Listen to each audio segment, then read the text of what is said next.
Tonight on Supersize versus Superskinny. Two young people harming themselves with extreme eating habits.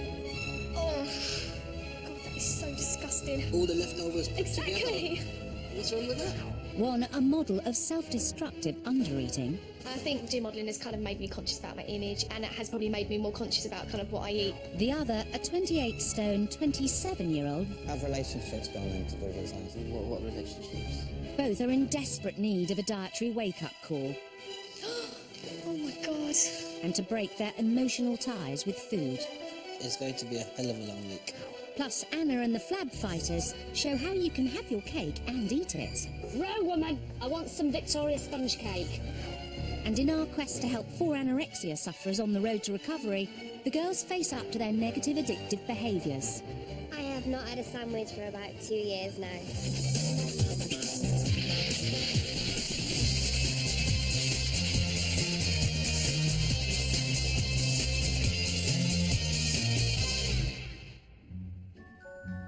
Georgetta's lived her entire life through a lens, starting as a child model.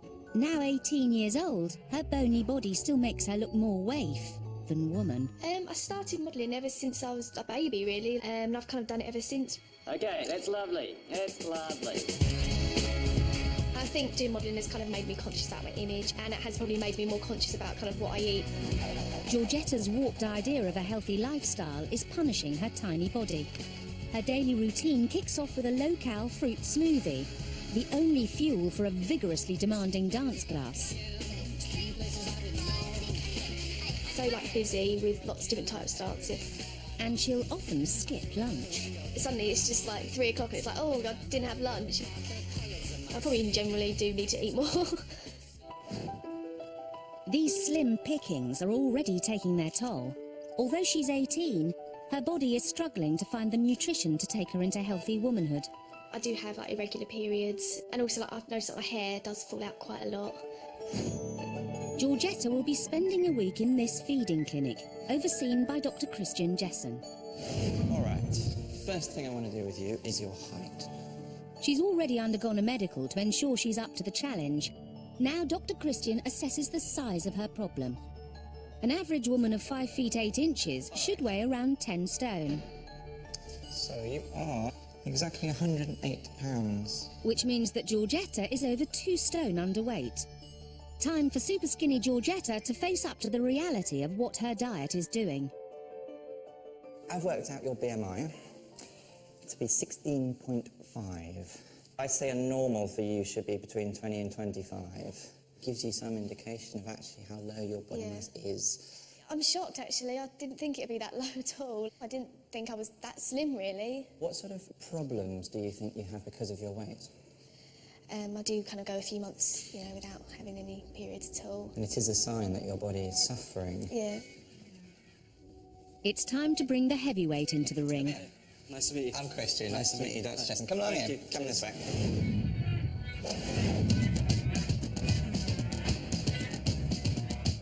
27-year-old Amir weighs an earthquaking 28 stone.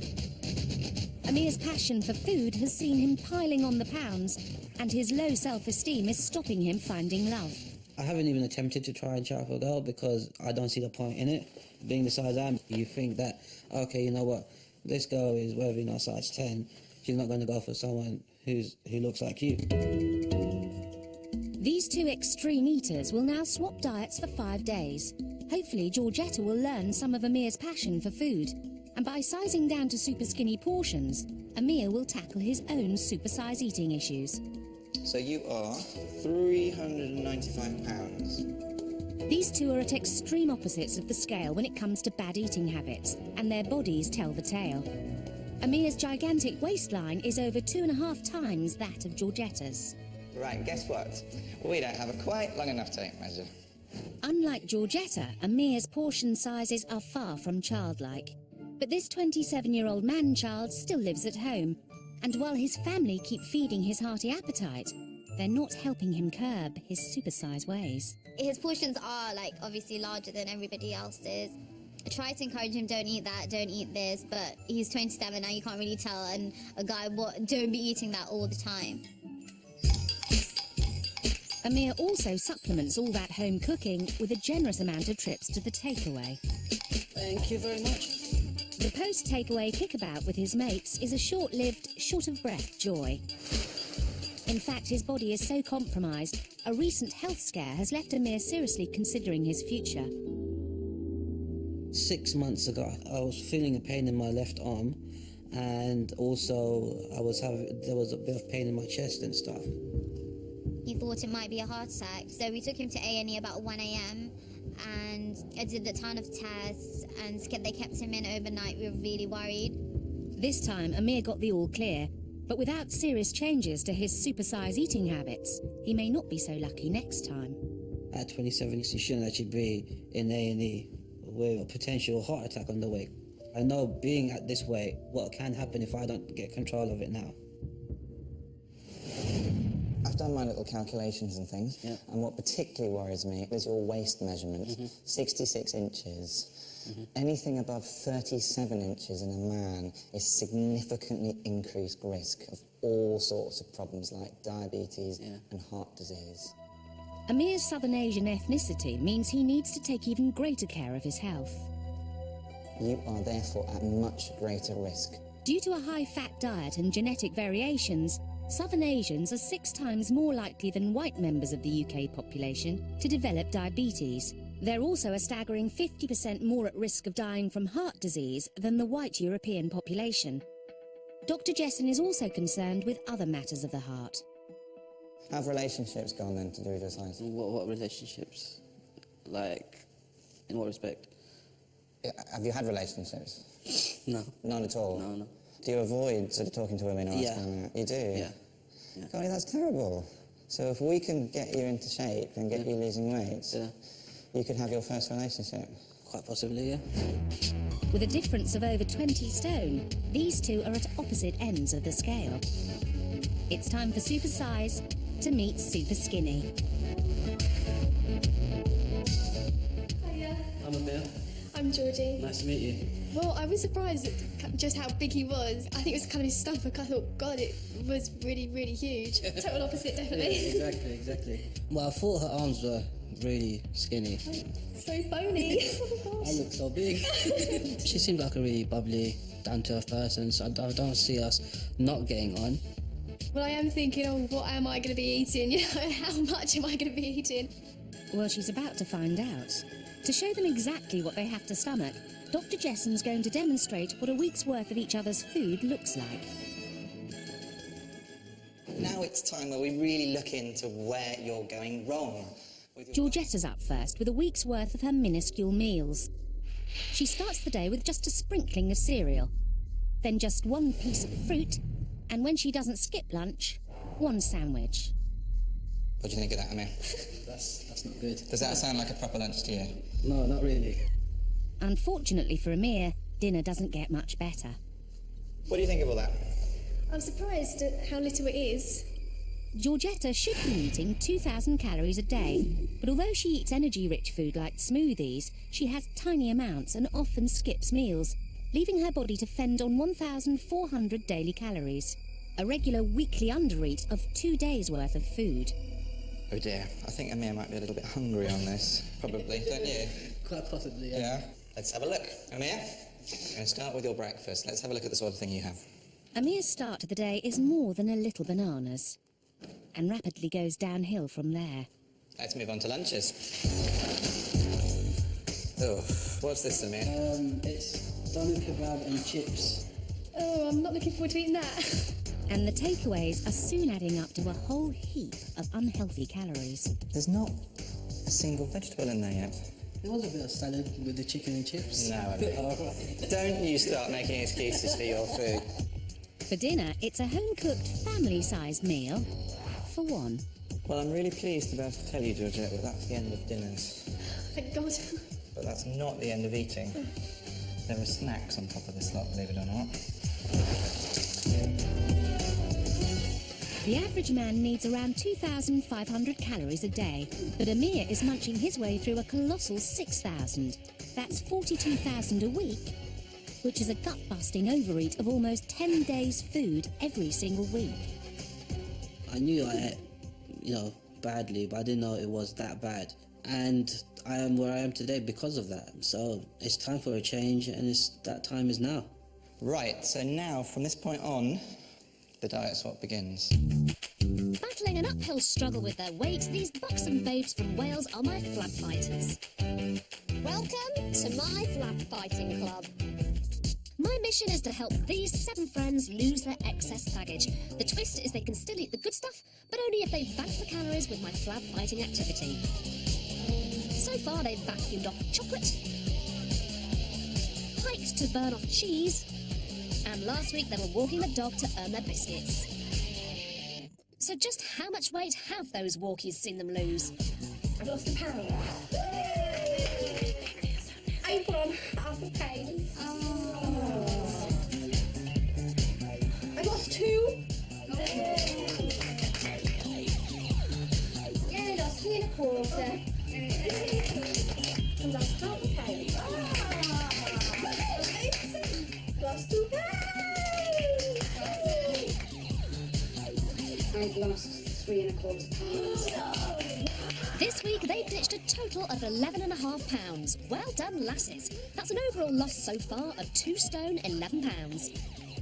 But the battle against the bulge continues. This week it's Donna's food vice. Will it be a piece of cake? I love cake so much. They're so delicious. I'm going to show Donna and her friends how to have their cake and eat it without piling on the pounds. This is the River Avon in Bath. It's 16 kilometres long, and today me and the ladies are going to be tackling the Avon head on. Right, girls, I think I speak for us all when I say that we all like a little bit of cake. Is that right? But there's one girl here in particular who has a little bit of a weakness for it. Donna. Yes, that's me. I absolutely love cake. I can't get enough of it. The more cream on it, the better. Absolutely love it. Have you got a particular cake favourite? Cheesecake, probably. Oh, really? Yeah, strawberry. Okay, well, today's exercise is rowing. Cheesecake is lovely, but at around 383 calories a slice, that's almost 1/5 of a woman's recommended daily calories and a shocking 25 grams of fat. And to burn that off, you'll have to row your boat for 40 minutes. I'm afraid carrot cake doesn't count as one of your 5 a day, and at around 400 calories, you'll need to paddle until you perspire for 42 minutes. If a wedge of devilishly delicious chocolate cake floats your boat, you'll be putting your oar in for 3/4 of an hour to offset around 433 calories. Rowing is really, really good because if you do it quite strenuously over an hour, you burn up 578 calories, which is pretty full on. It's great for your bingo wings, really good for your thighs. We're going to do 40 minutes today, which will burn off a cake. These are the rollocks, are they? Oh, swabbling, swabbling. Ah, we're going to crash. We're going to crash. Ah! On your marks, girls. Get set. Go! Calling Donna. Was all that cake eating worth this pain? It so was. I love it. I'm coming to get you, Kate. Row, woman. I want some Victoria sponge cake. After all their hard work, will they binge on cake or bank their calories? So you literally can have your cake and eat it, apart from me and Bev, because we were rubbish. I wasn't. You made me bring you in. I'm not being funny, Bev. We were not very good. I rode. You made me bring you in. Look, you can have one bite. It's not fair. Penalised for you. Girls, do you want it? No thanks. You're going to bank your calories? Yeah. Okay, good Definitely. girl. No. Jack? No, you're banking your calories as well. Jack, are you going to give yours? I'm going to bank it. Go and pop it back. Thank you. Do you know what? Donna, no one said you can have your cake and eat 2. I went Pop really. it I was back. out there for 3 days. Hey, I tell you who would like it. Hold on a sec. Oh, yeah, that was fun. Jax! Come on. Yay! Next time, I help the girls build up a hedge fund of calories for a crusade on Christmas. This is good on the old bingo wings, isn't it? Ex-child model and Superskinny 18-year-old Georgetta has swapped diets with food-loving 27-year-old 28-stone virgin Amir. It's their first night in the feeding clinic. While Georgetta gets cooking, Serial singleton Amir demonstrates his deep and meaningful relationship with takeaway menus and calls in his first meal from not one but 3 of his favourite fast fooderies. I'd like a chicken curry with rice, please. There's no easing in gently. Georgetta faces a 5-course feast. For starters, a pita bread dripping in fatty cheese, followed by 4 large slices of pizza. Next up, a greasy takeaway chicken burger with all the trimmings. Still more? Yes. And for mains, a huge bowl of fat-drenched curry with white rice. Still hungry, Georgetta? Fear not. Dessert's an entire packet of chocolate chip cookies. At 4,486 calories, this single meal represents over half a week's worth of eating for Georgetta. And she can't believe her eyes.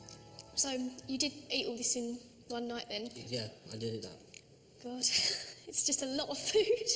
Obviously, I knew he ate a lot, but I've just never known anyone to have that kind of many meals in a night, to be honest. Amir's struggling to believe Georgetta's 750-cal Spanish omelette is what she eats too. And this actually fills you up. Georgetta has only had a few mouthfuls, but already she's feeling the pinch. I'm just going to move on to the curry. Go for it. I've got a lot to get through, so yeah, won't okay. fill myself up too much. Whilst Georgetta has another 4 courses to tackle, Amir has polished off his meal. Quantity-wise, as a non-starter, really. If I have to have that size of meal every dinner time, then it's going to be a hell of a long week. So you haven't actually touched much. I haven't touched much. After only eating a small portion of her meal, Georgetta throws in the towel. Yeah, I'm absolutely bloated. I don't think I could eat anymore. I feel quite sick. Yeah, I feel still quite hungry, so... She has a lie down to recover. I'm feeling really sick at the moment, actually. My stomach feels really uncomfortable. The next morning, it's a fruity swap at breakfast and some mid-morning snacking for Georgetta, who's still feeling stuffed from last night's mega feast. It is kind of lunchtime soon. I'm feeling quite full up, so I don't know, how I'm going to be able to manage eating, a large lunch. But if Georgetta thought she'd got some breathing space, she'd be wrong. Singleton Amir's popped out to pick up a tasty bird for lunch. Peking duck. And he's battling the urge to cheat and scoff his own nosh. It smells so nice, so let's go back before I do actually eat it. He may well regret keeping to the rules. Lunch for Amir is 1 small jam sandwich, some fruit and a low-fat yoghurt. Georgetta picks at Amir's Chinese crispy duck pancakes, and the unfamiliar foods aren't whetting her squeamish appetite. It's horrible. It doesn't even look like meat. I don't really dislike the taste of meat. It's just that when I've kind of got it on a plate in front of me, I do kind of tend to think about the animal a bit, and it does make me feel a little bit kind of sick. Georgetta should be tucking into this tucker, as meat holds one of the most vital nutrients, protein. Not only is it key for a strong immune system, but protein also gives energy to muscles, essential for someone like Georgetta, who's a keen dancer. Other sources of protein are fish, milk, eggs and cheese, nuts and seeds, and soya foods like tofu. And Georgetta shows how her lifelong career as a model is never far from her mind at mealtimes. If I ate kind of this sort of food and this amount of food regularly, I doubt very much I'll be able to do any kind of modelling. I think the modelling definitely makes you kind of conscious of what you eat. I think that's why I have always tended to eat healthily. What Georgetta needs to realise is it's her refusal to expand and diversify her diet that's the real health risk. Undereating to look good is causing serious damage to her body and is threatening her model looks. Dr. Jessen has lined up a serious lesson in nutrition. Look at these pictures. Oh my God. What do you think of them? I'm really, really shocked. God, I look awful. Seeing myself just stripped of everything. No makeup, no nothing. It wasn't easy to see. It was a shock. I look really spotty, I look tired, I've got bags under my eyes. I just look horrible.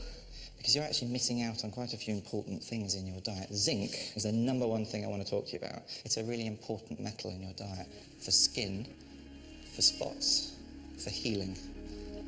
Zinc is vital for our bodies, and a deficiency can result in skin problems, hair falling out, and irregular periods, all of which Georgetta suffers from. One of the best sources of zinc is meat and fish, both of which Georgetta lacks in her diet. Another sign of malnutrition are the dark circles under her eyes. What do you think of these? They look so bad. A lot better than I thought they were. They're very, very striking, aren't they? Yeah. Malnutrition, undernourishment, and lacking important vitamins and minerals will just give you these terrible dark circles because your body is suffering. You're malnourished. To avoid dark circles, you need to eat a diet rich in iron and vitamin C.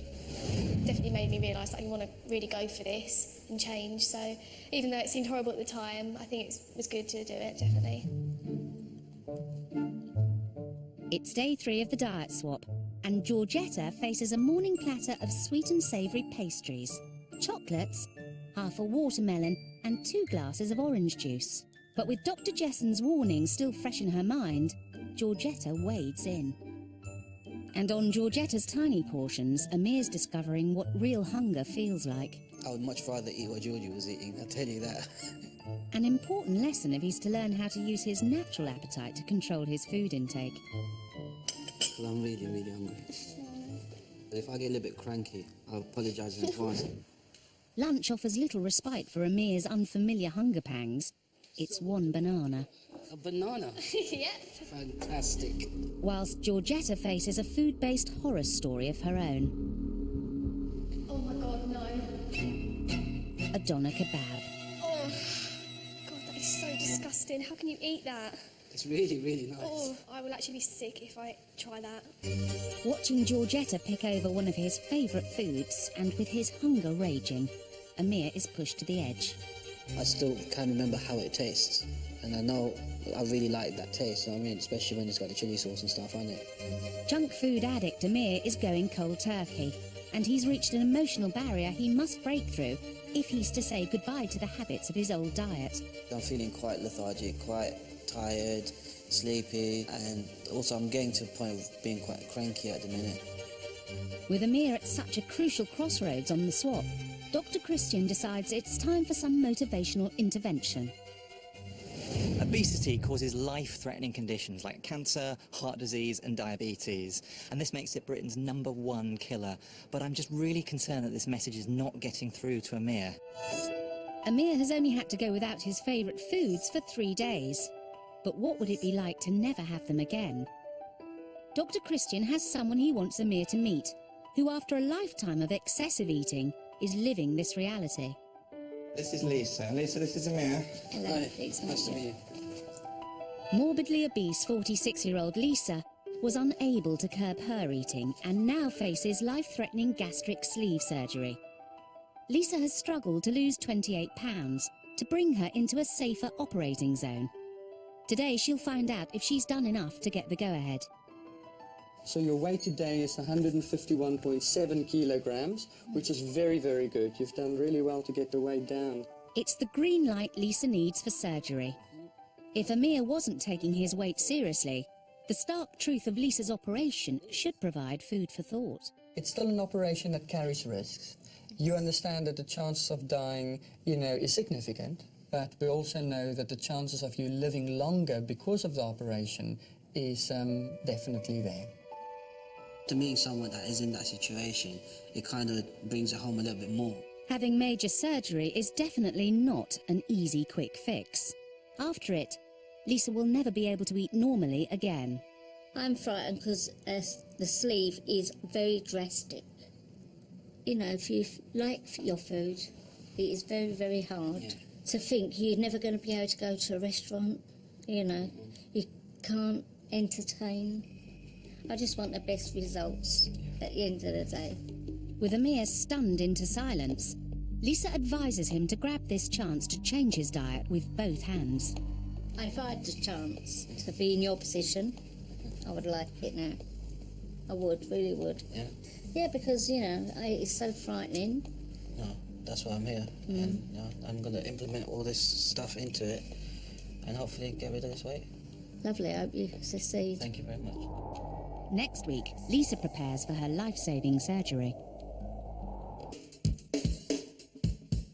Superskinny ex-child model and fussy eater Georgetta and Supersize fast food addict and serial singleton Amir have agreed to swap diets in a mission to break their bad eating habits.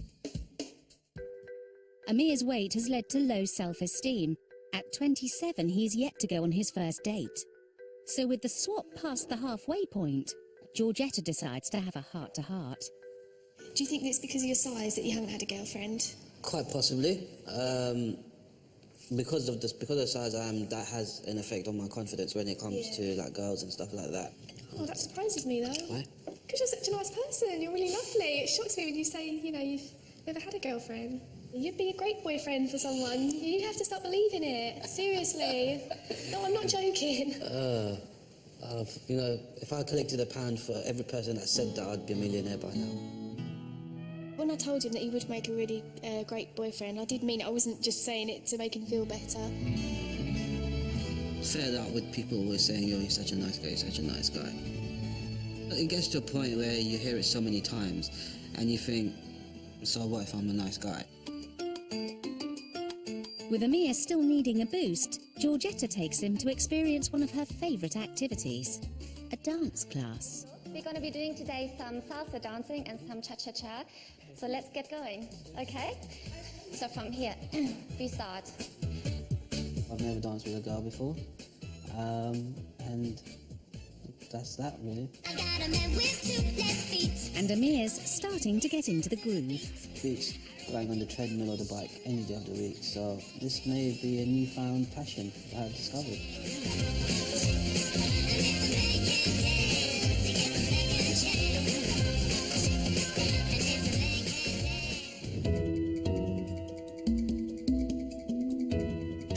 It's the final night of the diet swap. For their last meal, Amir will be pleased to find Georgetta's made his favourite, a curry.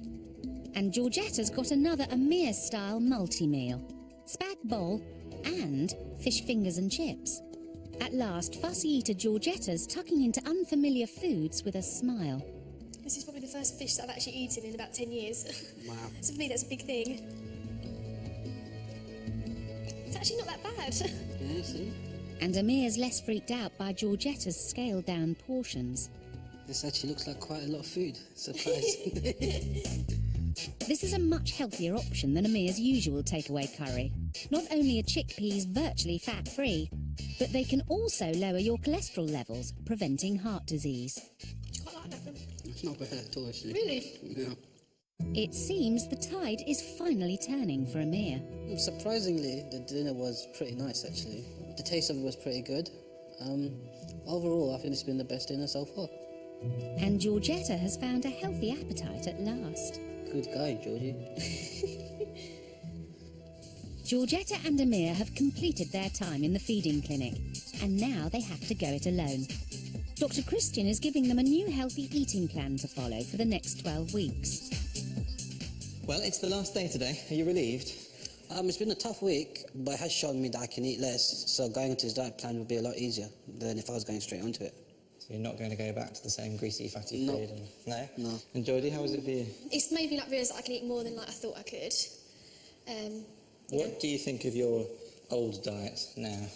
I think it's very small, definitely very small. Not enough snacks at all, and just the type of food is quite limited. So, let me give you your diet plans, and best of luck to both of you. Okay? Thank you. Cheers, Doc.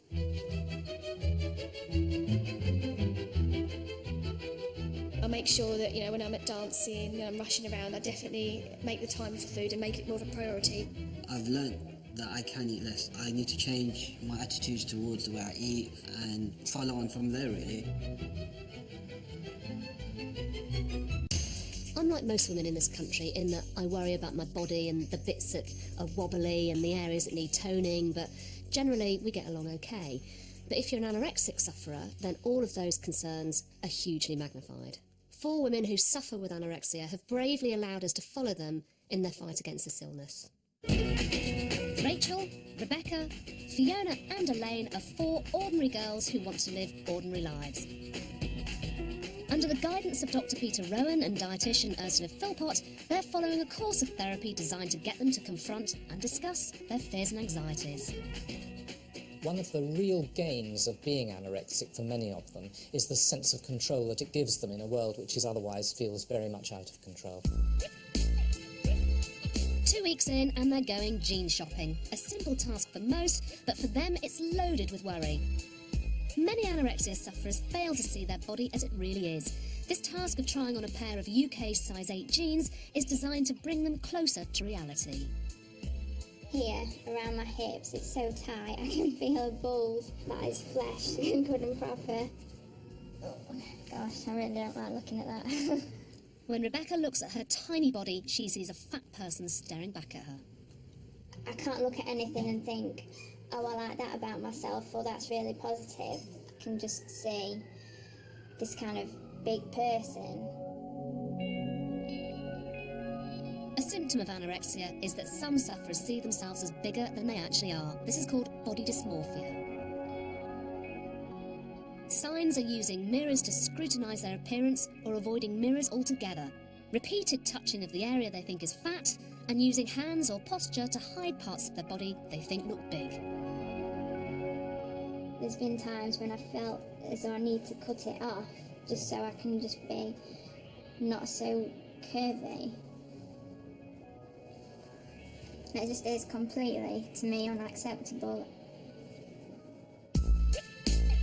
For some sufferers of anorexia, self-starvation is seen as a way of fending off the responsibilities of adulthood by trying to achieve a child's body. Recently diagnosed with anorexia, Rachel's dress size has plummeted to a shocking size 4, which is a US size 0, and the only clothes that will fit her are children's. I feel really stupid in a way shopping at the children's section. When I put these jeans on, it really puts in perspective like how thin my body actually is in comparison to everyone else. So I know I just literally quite like a skeleton. I'm like a little child, I suppose. My body's just gone back to its child state.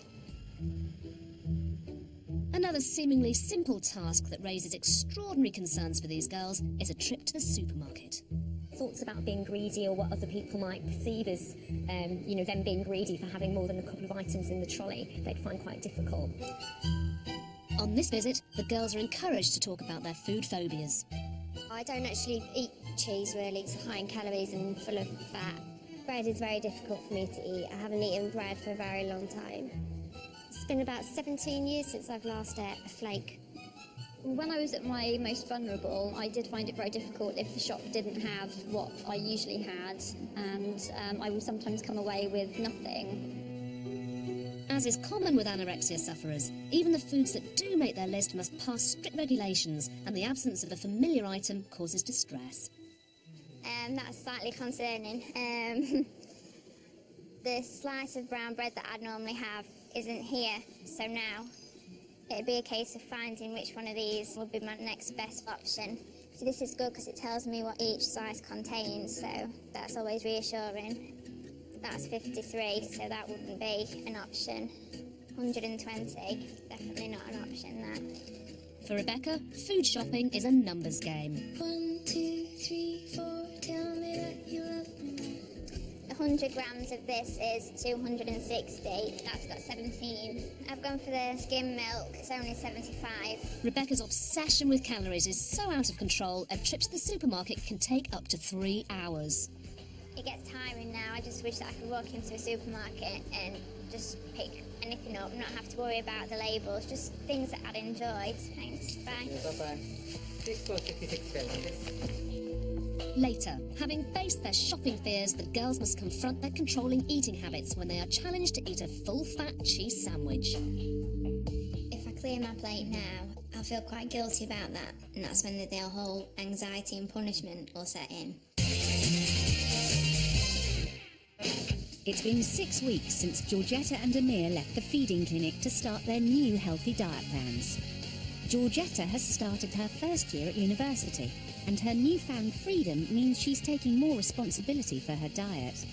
I think I do feel more grown up now, yeah, obviously because I'm living on my own, I have to do everything for myself, whereas before I was very dependent on my mum, really, she did kind of do everything for me. By increasing her portion sizes, eating 3 meals a day and snacking regularly, Georgetta is on the right track to a healthier body. I do definitely snack a lot more now. I like things like yogurts, cereal bars, bananas, just fruit in general. And so I always make sure I bring a snack with me for when I'm out and about, because that's something that I didn't do before. I'd kind of forget. Georgetta has definitely found her appetite and is now managing to put away a healthier intake of up to 2,000 calories a day. Before the swap, Georgetta's diet was so bad she suffered irregular periods. But since following her healthy eating plan, things have changed. I've actually had a period as well, which for me is quite a big thing. And with modelling behind her, Georgetta is moving on. I definitely feel like it's a new chapter of my life, so I'm just going to try really hard at it, and yeah, hopefully I'll put on lots of weight. Amir's been following his new regime too, starting each day with a proper breakfast. It's surprising that a bowl of cereal or some toast actually does work. I don't actually feel hungry about 11 o'clock, you know. It's normally 12:31ish where I feel hungry. And then when I do go for lunch, I don't need to have like a 2 or 3 course meal. And snackaholic Amir has found a healthier alternative to fight his cravings for chocolate and crisps. And since I've stopped, I haven't actually missed them. It was more habitual than a need. So in that respect, it hasn't been that difficult at all, really. And instead of tucking into takeaways, he's been getting busy in the kitchen. It tastes darn good, even if I do say so myself. And the new Amir is even feeling more optimistic about romance. Maybe, you know, when I've lost a little bit more weight and I'm more in shape, then she may drop out of heaven. Fiona, Elaine, Rachel and Rebecca, 4 ordinary girls chasing ordinary lives as they undergo therapy for anorexia. Under the guidance of dietitian Ursula Philpott, they've been food shopping to address their feelings around food. 120, definitely not an option, that. Many anorexics suffer from distorted ideas about portion size, so their next task aims to address this. We're here now to look at increasing the calories that you've had in your lunch and making it more of a usual lunch, so we've decided on cheese sandwiches. Ursula shows the girls a healthy portion for lunch.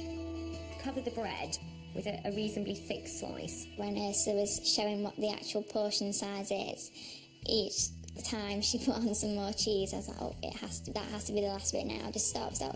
I wasn't expecting that amount of brie. I thought it'd just be one cut and spread, like you do with butter. So that's It wasn't what you were expecting. I was really looking forward to it. Kind of my heart's going boom, boom, boom, boom.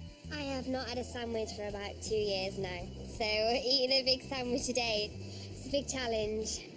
It's just more than I'd usually eat in a day, and it's like breaking the habit of either skipping lunch or just having a salad. That is a normal brie sandwich.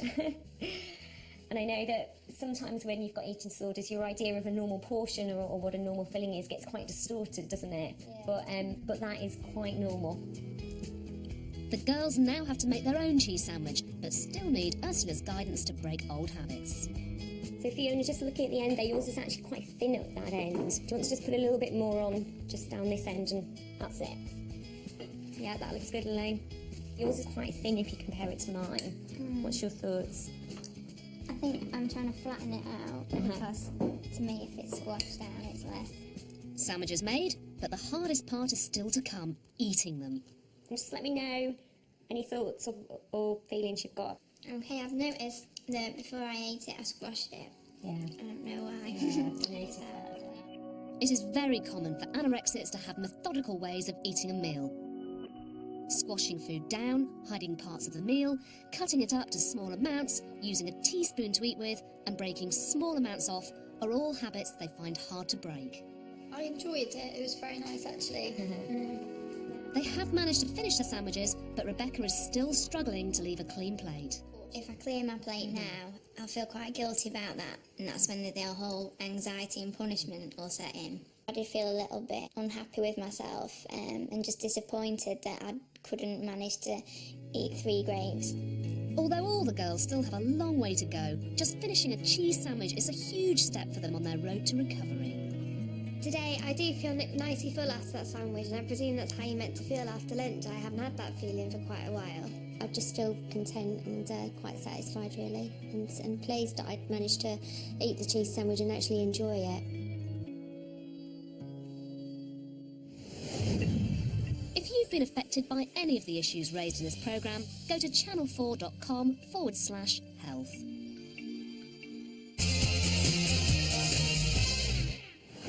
12 weeks ago, Superskinny Georgetta and Supersize Amir swapped diets in a mission to change their bad eating habits for good.